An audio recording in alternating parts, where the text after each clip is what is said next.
Yan mga idol, ayan, second harvest na to. Ayan, at tayo nag-swimming, nalaglag tayo sa bangka mga idol. Ayan, basang-basa tayo at buti na lang nakaprotect yung ating camera mga idol.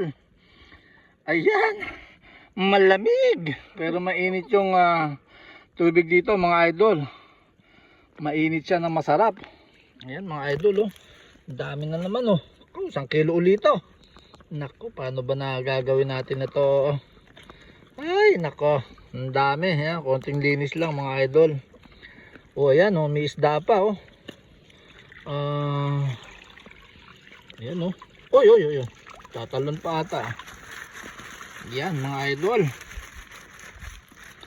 Linis-linis ng konti, ayan. May mga isda, masarap to, papangat mga idol, oh.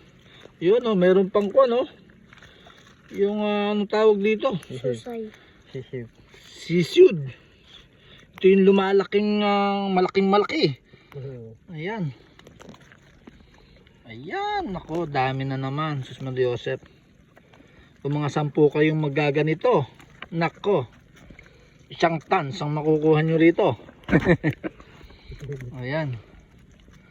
Malamig pala ang simoy ng hangin dito mga idol. At ayan, giniginaw na ako. Mamaya uli mga idol. Bye bye.